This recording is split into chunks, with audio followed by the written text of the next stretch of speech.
1, 2, 3, 4, 5, 6, 7. Okay, that was enough. What the fuck are we doing? A media property releases and a tornado of losers rush to release videos on it, hoping to grab hate clicks and grift views. Of course, the usual shitbirds like Heel vs. Babyface and The Critical Drinker have already uploaded their takes, and we'll get to them in a moment. But even relative unknowns are able to grow a following by posting grift content hating on black-led media properties it feels they didn't even watch or understand. Some, like this dog food eating scumbag, played their hand a little too early by starting the lie before the show was even released, so you know this hate campaign is entirely manufactured. I mean, this guy had less than 1,000 followers 2 days ago, and despite getting ratioed by the people watching, and by yours truly, he was still able to garner followers for hating something. That's what Shohei Kondo did. His channel was relatively quiet until he began shit-talking a video game that featured a black protagonist, and boom, 400,000 view video here, 300,000 view video there, and that taught him to make video after video on that game, hoping to milk the situation as much as he could, resulting in 26 videos on the same topic. And the crazy part is, none of these people's criticisms even make sense. I've shown countless times that simple research and fact-checking is enough to blow up their entire video. And that's what we're going to do today. Rebut a couple of these grifters lying about Ironheart simply to trick you into clicking their video. So let's start with this lunatic from Twitter. What in the hell is this? I just got done watching the first 3 episodes for Ironheart and wow! As has been made clear by the weak attempt at going viral for a short attention span audience, this is a low-effort TikTok that he uploaded to Twitter. As you can see, the point is to be as inflammatory as possible by being a clown for children. I mean, I can't imagine an adult audience seeing this and taking this person seriously. I'm gonna start off with the only positive about this show, and it's the fact that Riri Williams doesn't have a nanotech suit. We're back to the good old days. But other than that, this show is crap. This is a typical lie of those that try to shit on the MCU. They use people's vague memories of the helmets and masks in the MCU to say the entire costume is made out of nanotech, and that is obviously not true. War Machine has been using a tactile suit since the second Iron Man. His suit's last couple appearances in Endgame clearly show that not even his helmet was nanotech, so this is demonstrably a lie. Pepper's suit was shown to be tactile as well. There are less nanotechnology suits in the MCU than there are non-nanotech suits, and mainly, the criticism is centered around the helmets themselves. And I don't buy that Riri Williams is actually this smart girl. She doesn't act smart. Everything she does is dumb. Would you like to substantiate that position? Where is the evidence that everything she does is dumb? This is how you know this person is attempting to grift. They make blanket claims without supporting them with anything, and that's because the point isn't to actually review this property seriously, but to get people who are already inclined to dislike this property to click the video. I could very easily provide evidence that Riri shows clear intelligence through her actions, such as literally creating a suit out of scraps, and it not only works, but has a functional AI that is capable of autonomous movement. It would have been 10 times better if Tony Stark was in this and he was her mentor. That would have been way better than what we're getting. Her AI that she has now is nothing but a joke. That AI is just cracking jokes the whole time. I agree that it would have been cool if the show followed the comics and had Tony Stark be the AI in her suit, but there are obvious contractual issues with this, as Robert Downey Jr. has retired from the role of Tony Stark. However, the AI that we have narratively makes sense for the story, and it seems your actual issue with this is that the AI isn't Tony, not because there's an actual issue with the character. And the reason she's more lighthearted is because the AI is literally based on her best friend. Ask yourself, if you had an AI that was based on your best friend, wouldn't they at least tell the occasional joke? This is a non-criticism. If the AI was Tony Stark, he would literally be joking all the time too, because that is how Tony was characterized. Hey, Forrest. We can talk, sir. Oh, I see, so it's personal? No, you intimidate them. Good God, you're a woman. I don't want to see this on your MySpace page. Please, no gang signs. No, throw it up. I'm kidding. Hey, Tony. I'm sorry, this is the fun V. The humdrum V is back there. I've been in captivity for 3 months. There are 2 things I want to do. I want an American cheeseburger. And the other... That's enough. What's wrong? Nothing. I'm just going into cardiac arrest because you yanked I thought out you said this was safe. I have a lot of nerve showing up here tonight. Can I at least get a reaction from you? Panic. I would say panic. He looked down the barrel of an alien invasion and called Ebony Maw Squidward. What do you even think you're saying here? Marvel, what are we doing? And blatant bigotry. No actual criticism of the character, just hate for the actor. This will be a trend moving forward. And I see now why they decided to release 3 episodes this week and 3 episodes next week, because nobody wants to sit week to week and wait for this. I mean, I agree, but for an entirely different reason. I don't want to wait week to week for any goddamn show, and I am honestly sick of this practice. But this idea that Marvel released this show in the manner that it did because they thought people wouldn't like the show is a common thread amongst grifters. It is also false. Once again, dipshit grifters act as if the SAG-AFTRA strikes didn't majorly affect the industry. The show's producer clearly states that the strikes affected their release schedule and that they didn't want their content competing with each other. This tracks, as Marvel will have released 3 films this year, and they were spaced out enough to allow each one to have its theatrical run and digital release before the next film released. If this 6-episode show did a week-to-week release, with June 24th being its first day, its 6th episode would have come out days after Fantastic Four's release, something I'm sure Disney wanted to avoid. This is why they released Daredevil's first 2 episodes in March, so its release schedule wouldn't interfere with the upcoming Thunderbolts film in May. But I guess they did that because they weren't confident in that show too, right? The actress that's playing Ironheart, she's just not good, and she is unbelievable. And the fact that Ironheart actually killed a man at the end of this episode, Iron Man, Tony Stark, wouldn't approve of that. First of all, she didn't kill the guy. He was trying to kill her, and she just left him to die. If you want to call leaving your would-be killer to suffocate killing him, I would suggest you're stretching the meaning of those words. You okay? Yeah. Okay, I'll get you out of here. Okay, I'll get you out of here. But this idea that Tony fucking Stark wouldn't approve of killing a guy is hilarious. Literally in his first movie, he killed these guys.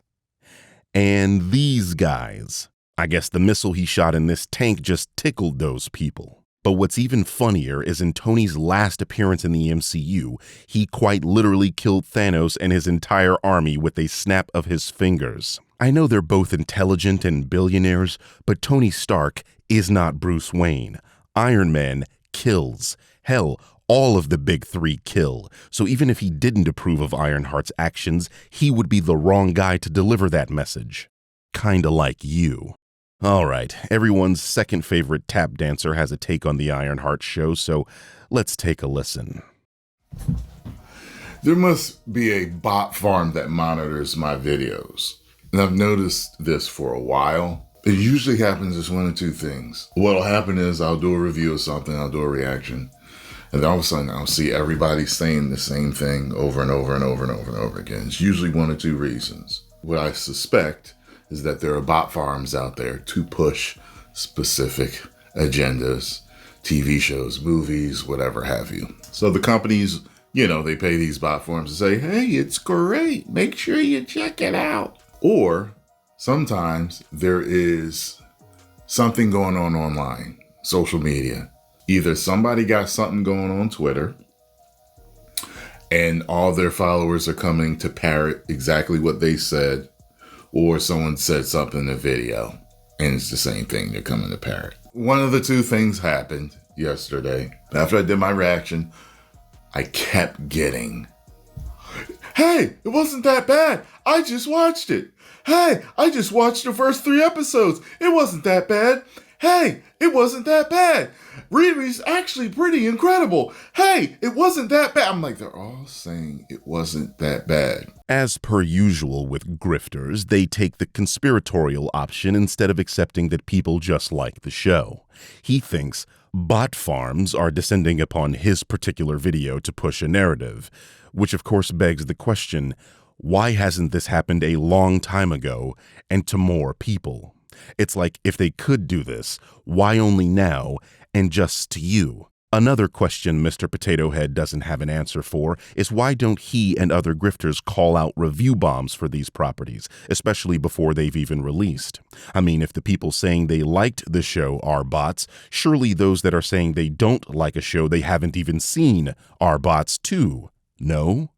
Like these. You know, literally word-for-word reviews that were posted before the show's actual release. I wonder why this conehead doesn't have anything to say about actual astroturfing.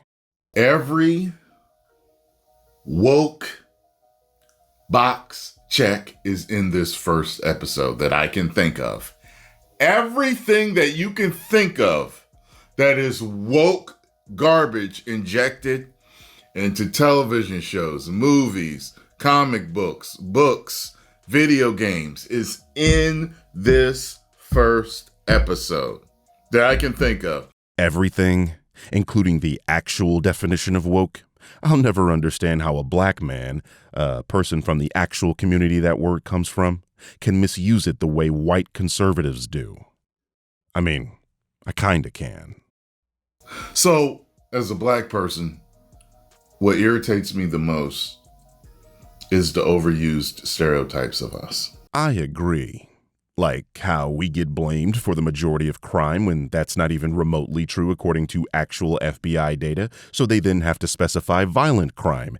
And when that's also shown to not be true, they have to use per capita. But when exonerations show that also to not be true, they then move on to other stereotypes. Like, oh, that's not what you're talking about, is it? And so, of course, she's from the hood. But that's not a stereotype. That's an actual statistical reality due to a variety of systemic issues going all the way back to slavery. Redlining, loan denial, housing segregation, and racial discrimination all played major roles in forcing Black Americans into under-resourced, marginalized communities. In fact, HOAs were originally conceived in part as tools to enforce racial exclusivity, explicitly barring Black and other minority families from certain neighborhoods through restrictive covenants and zoning practices.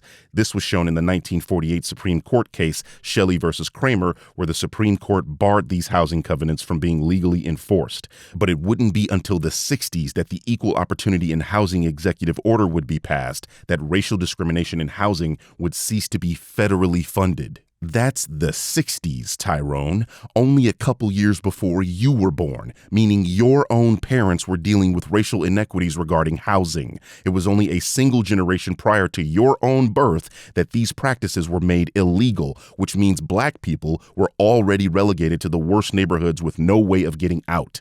Do you think they were magically able to get out of the hood after centuries of not being able to own valuable property and thus build wealth the manner in which white Americans were able to?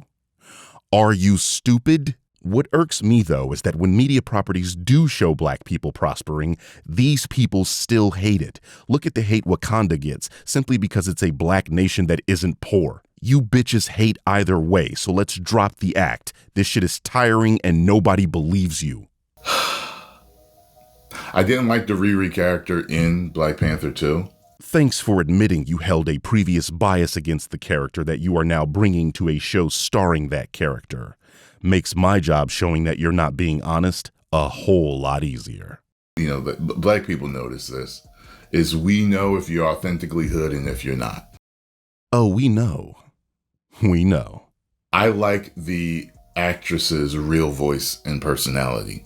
I've seen her in interviews. I like that. I wish they had brought that forward, rather than trying to make her hood. Are you aware that this is an actress, Tyrone? And that acting entails that you play a character that may or may not be like you?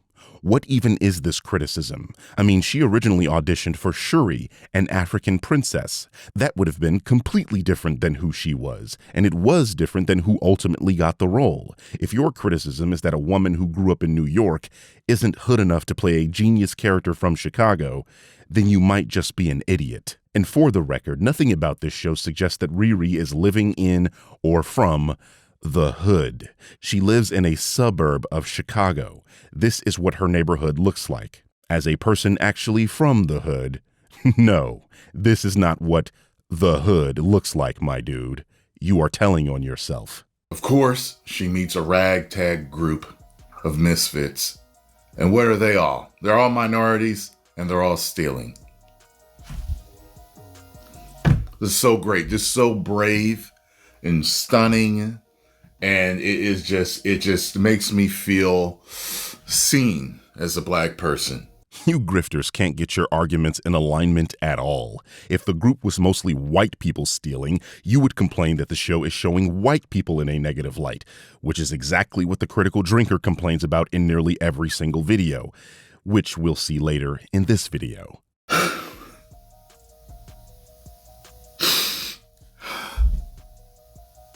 It really did something for me, right here. All right, let's move on from this human pile of dirty clothes. This shit is embarrassing. Hi everyone, it's Az here from Heel vs. Babyface. Oh good, it's another human pile of dirty clothes. So it starts off with a soliloquy from Riri, which in my world means something I think completely different to what they think it means. And she talks about how she believes she can be the greatest inventor of her generation. Probably not that difficult, let's be honest. But something's holding her back. She's had all the help from Wakanda. She's had the Stark internship or whatever. But she doesn't have the cash dollar money, because the only reason that Tony Stark got to where he was because he was a billionaire. Yeah, I don't think the person that made this watched Iron Man. Tony Stark was able to build this in a cave with a box of scraps. I don't think you did either, because those scraps that Tony used to build his suit and arc reactor were given to him by the 10 rings to build a missile, you fucking idiot. Riri doesn't have someone giving her those materials. Not only that, the arc reactor was based on an idea by Yinsen and the arc reactor they already had at Stark Industries. You're literally playing the scene that shows this. So the technology actually doesn't exist. So it's Wait, the technology. Here is the technology. I've asked you to simply make it smaller. I need cash.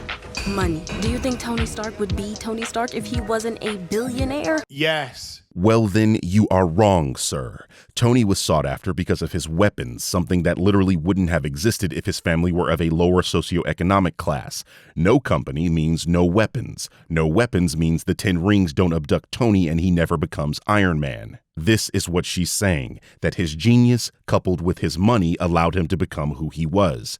She has the genius, but she doesn't have the money. I can't believe you people have become names in this space. A monkey could do your job. So what does Riri Williams do in an attempt to procure this cash? Does she go and meet her buddies in Wakanda and say, hey, you know that I helped save the world?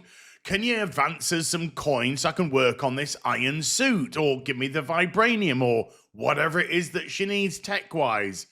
No, she does what all good heroes do. Immediately turns to crime. Even if this oversimplification were true, that would be kind of normal for the heroes in the MCU. Scott Lang has been to prison more times than the real Robert Downey Jr. Steve Rogers resisted the Sokovia Accords and became a fugitive along with his 2 friends, Sam Wilson and James Barnes. Black Widow is a literal assassin. The Scarlet Witch turned an entire town into a television show. Doing the wrong thing for the right reasons is most of the MCU's cast. This is an incredibly weak talking point because heroes usually break the law in some capacity while on their hero's journey. Almost no one starts out on the right side of the law. Hell, vigilantism is a crime, so Spider-Man isn't even safe. I'm kind of confused because if we're the people that always get called racist, etc., why do all the black writers and showrunners immediately turn their black characters into thieves? 1, yes, you are a racist. I mean, you literally can't have a single discussion without saying something racist about black people. My stepdad. Black girl magic. Say the best way to know a thing. My stepdad because my real dad left me. My stepdad because my real dad left me. Do you see how you, without prompting, randomly stereotyped a black person as having an absentee father there, you human tub of Elmer's glue? This is you reacting to a trailer, meaning you don't know that her biological father actually died. So you randomly went into a racist tirade completely unprompted, and you're on a panel with a who's who of racist motherfuckers. And you somehow stood out. Oh, but it doesn't stop there, ass. What would her Jarvis be called? Jamiqua? Jarvisqua. I already said Jarvisqua. Jaquisha. I think Jamichael works good. I'm going with Shanae. I'm going to go with shit. Oh, look at that. You and your boyfriends are being very not racist. And 2, since when is black writers writing their main characters as a thief a normal thing? Forgive me for assuming here, but someone that looks, talks, and acts like you very likely does not watch a lot of black films, so you'll excuse me if I just disregard this silly talking point. I mean, unless you're trying to tell me that you've seen Higher Learning, Poetic Justice, Boomerang, or Coming to America. Yeah, I'm not gonna hold my breath on that one. We've seen it so many times in shows now. It's like they're perpetuating their own stereotype. Just you wait till you get onto the part where she starts killing people. As a person that has watched all 3 episodes, I'm still waiting for her to start killing people. Maybe you watched the porn parody that Nerdrotic mentioned in his video, because Riri doesn't actually kill anyone in this show so far. Don't know why you would just make that up, but hey, that's why you're you. Yeah, my means of fundraising have been a little experimental, says the person that's just come straight out of Wakanda. You bring this up as if you didn't actually watch Wakanda Forever, because at the end of that movie, Shuri, you know, the monarch of that country, specifically told her that she couldn't have any of the tech they worked on while she was there. The implication was that her job was done and that all Wakandan resources would remain in Wakanda, not to be used outside of the country. Your suit, it's a great design, but can't let you leave with it. It's all good. She then blows up the lab in MIT, breaking this poor guy's arm, but it's okay, because he's white. This is what these morons do. Randomly say things happen to white people in these media properties because they're white. Remember when I said that these grifters can't get their arguments together? This piglin would have exactly the opposite issue of Tyrone had the criminals been made white. Anyway, what actually happened here is Williams caused an accident in a lab. You know, the place where accidents are not exactly a rare occurrence. This guy got himself hurt by panicking and running away, and this very event is what got Riri expelled. How on earth did this potato that fell on the ground spin this as being okay? He's just making shit up. But then we discovered through all this bitching that she actually has a grant for all of this. So why does she need extra money if she has a grant that is paying for this? The AI's been done. The suit's been... I'm sort of confused as to what her actual problem is other than being a greedy cow. Hey, ass. You might want to slow down on calling folks cows. Just a bit of advice there, Slick. In any case, this argument doesn't make any sense, because the grant was paying for MIT's tuition, not solely the suit, you moron. In what universe do you think an Iron Man level suit can be paid for just with a school grant? Your head is large, but there doesn't seem to be anything in there. The rest of this video is more of the same, so let's move on to King Grifter himself. Well, I told you so's don't get much bigger than this. Ironheart has finally been inflicted on the world after gathering dust in the Marvel vault for the better part of 3 years, and by golly, I can see why they tried so hard to bury this thing. So, Will is once again spreading the lie that Marvel was purposefully withholding this series when we all know the show couldn't release due to those strikes. Imagine that. The critical drinker doesn't know what he's talking about, is making up a lie, and spreading that lie to an ignorant audience. Here is my surprised face again. Having suffered through the first 3 episodes now, I can confidently say that this is by far the worst thing Marvel have ever produced in nearly 20 years of MCU history. In what world does this lunatic live where that's even remotely a normal opinion? It's nearly impossible for this show to be worse than Secret Invasion, so we know this is bullshit. Even if I believe that he believes that, and let's be clear, I don't. Isn't this just the latest of the ridiculous hyperbolic statements you always make?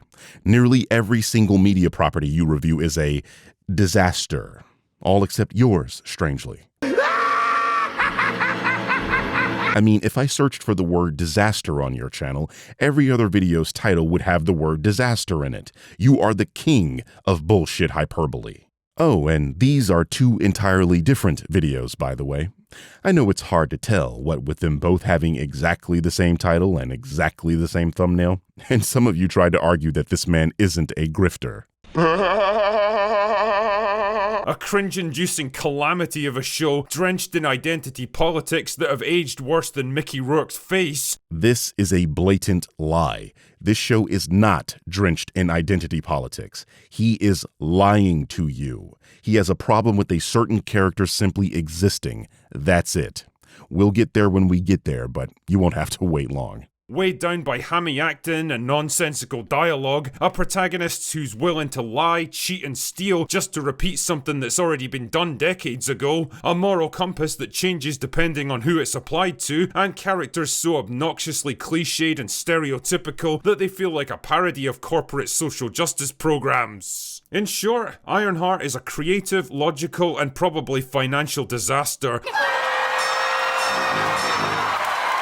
And the worst possible thing that could happen to Marvel in a year when it's already staring down the barrel of 3 high-profile flops. Okay, so he's just outright predicting the Fantastic Four will be a flop.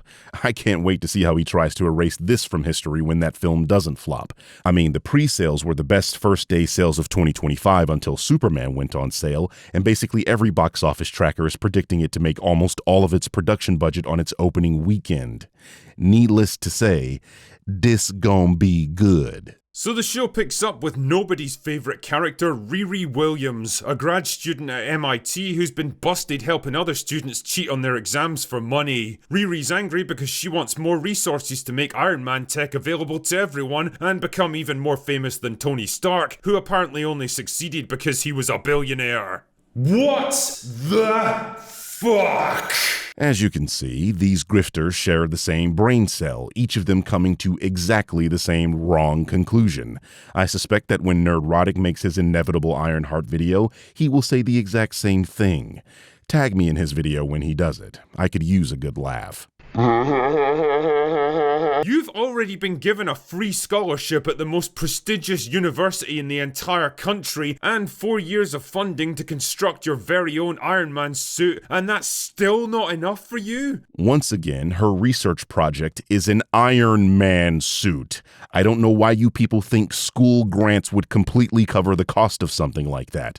Tuition alone at MIT is around 60 grand, and the full cost of attendance for students, as stated by MIT themselves, is just under 100 grand. Per year. This means her grant was almost $400,000 just for tuition, housing, and food. Do you realize how many people would literally kill to be in your position right now? Do you realize how fucking ridiculously arrogant and entitled this makes you look? So Drinker is pretending that Riri is complaining here, when actually the opening of the show is her explaining what she was doing to MIT's dean. He's showing on the screen her hustling for the money needed to complete her research, and somehow he thinks she's complaining here. This man's media literacy is almost as dogshit as his video quality. Also, I hate to break it to you, sweetheart, but there's a very obvious reason why Iron Man suits aren't widely available in this world, and if you stop to think about it for just a second, I'm pretty sure you'll figure it out too. Well, it's mainly because they're prohibitively expensive, along with requiring a genius to build.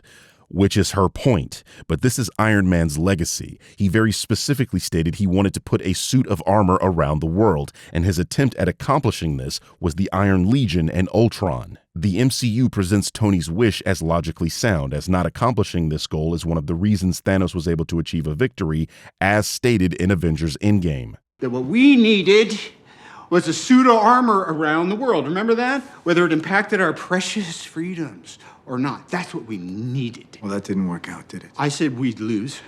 You said, we'll do that together, too. And guess what, Cap? We lost. And you weren't there. Anyway, when Riri rightfully gets expelled for causing massive property damage and subverting the school exam system, she does the logical thing and steals the Iron Man suit that she already built with university funding and takes it for herself. This is, once again, a blatant lie. The show explicitly states that this is her suit that she built with her own money. Why are you guys doing this to Riri? We're just here to make sure she doesn't take anything that's not hers. I would never. She built that with her own grant money. The problem was she uses an AI that requires her to have access to MIT's student privileges, and since she was expelled, she loses that access and thus can't fly her suit. You know, for a show that's all about challenging racial stereotypes, you're really not sending out the message you think you are with this one. Once again, sharing that brain cell with Ass, who we definitely know is a racist. I wonder what that makes you, Will. Anyway, Riri's trying to scrape together enough money to repair her suit. Life is hard when you actually have to work and pay for stuff, isn't it? He says this as if she wasn't working and paying for stuff. How do you not understand that she was doing the homework for other students and earning money for doing that? It was literally at the very beginning of the first episode. Like, literally in the first 3 minutes of the show. You explicitly showed that footage. When she's approached by a guy named Parker, who offers the chance to join his ethnically and sexually diverse criminal gang, including this, unique individual.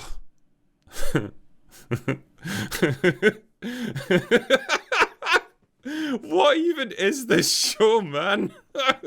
Just blatant bigotry here. One of his criticisms of the show is about the actor. Not even the character.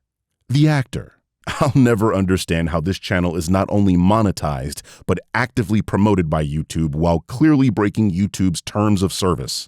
In return for using her Iron Man suit to help them steal from people, she'll get all the money and resources she needs. And because stealing and breaking the law is only bad if other people do it, Riri immediately accepts his offer. Except that's another blatant lie.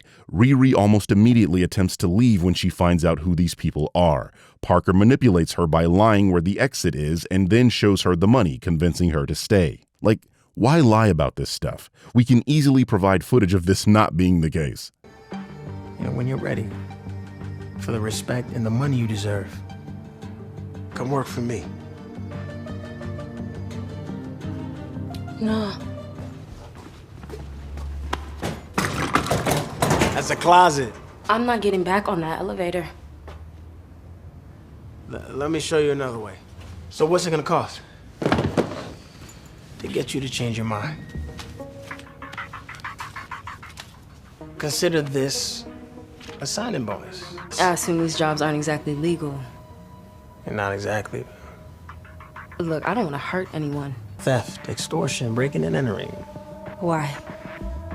Why do you make iron suits? I'm sure you have a good reason why you do what you do. And I have reasons of my own. Join me, and I will give you the tools to help you carry out your vision. ASAP. So you in or out?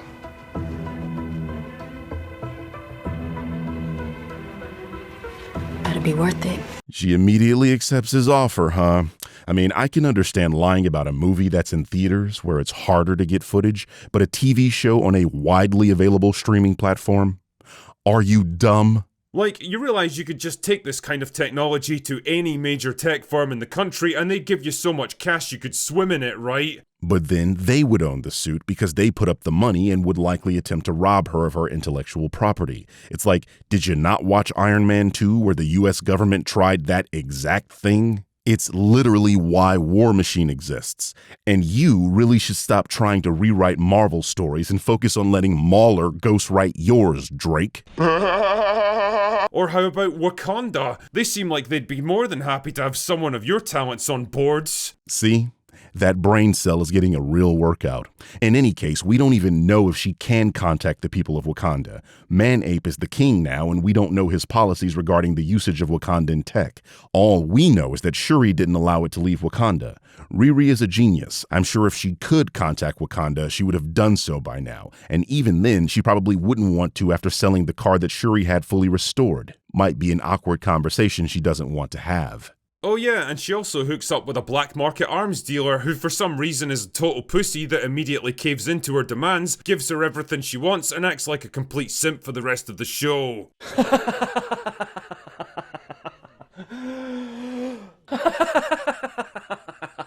Oh my goodness, what are the chances that the one and only white guy in this show would turn out to be a completely submissive pussy? Do you all see my earlier point? How Tyrone claimed the criminals were minorities based on stereotypes, and how this dipshit thinks the white guy was made a pussy because he's white? It's these guys that makes everything about identity politics. They can't just be characters in a show. They have to be culture war talking points every single time. Alden is not even the only white guy. Sacha Baron Cohen is in this show, and Drinker's leaving out that by the end of the second episode, Joe has learned to stick up for himself, and in the third episode, Joe is the one blackmailing Riri, forcing her to do what he wants. But today's not really a good day for me, so rain check? No. Excuse me? I said no. You're gonna help me as much as I need, or I'm gonna tell your mom how we really know each other. So take a gander at these, and I will see you at my place tomorrow. Is 6 good? I'm sorry, what am I saying? 6 is good. See you then. Thanks for teaching me to stand up for myself. Gives her everything she wants and acts like a complete simp for the rest of the show. So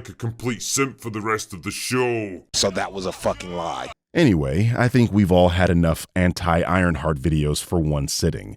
They're all like this. No attempt to actually engage with or understand the material, comically blatant bigotry, and the grifter specialty, outright lies. This is why media discourse is no longer fun, because these people not only poisoned it with their large followings where people repeat their nonsense without themselves ever watching the material or checking to see if what their favorite psychopath said was true, but also because it takes too much energy to refute this level of diluted nonsense, so people don't even try. It's not a coincidence that the large grifters didn't make a video on Sinners, or if they did so very late and uploaded the videos to their second channels, where it would be nice and buried, safely away from the eyes of their regular audience, but immediately jumped on this property the second it was released. That's because they're not reviewers, they're outrage merchants. There is no real attempt at criticism, just trying to make the audience as outraged as possible. Where can Marvel improve the story? What could be changed to make the show better? How could the pacing improve? Whose dialogue can be tweaked to allow exposition to flow better? None of these questions are answered, and instead, they get upset that an LGBTQ person simply exists in the show. That's because these people are not reviewers. They're culture warriors. They're not giving real opinions and analysis. They're saying what they think the audience wants to hear. Their content is low-effort garbage, easily pumped out conveyor belt slop, ready-made with the latest talking points, which is why you'll hear the same things from different people over and over, begging the question, why listen to any of them when they don't have an original thought between them? They have no integrity because they sold their souls a long time ago. They are digital prostitutes willing to do anything for $1. They are everything they claim the other side is, only much fouler, more crass, and far, far more stupid. For far too long, these morons have been spreading their rhetoric unabated, unchallenged, and with resistance they could simply ignore. But unfortunately for all of them, I exist.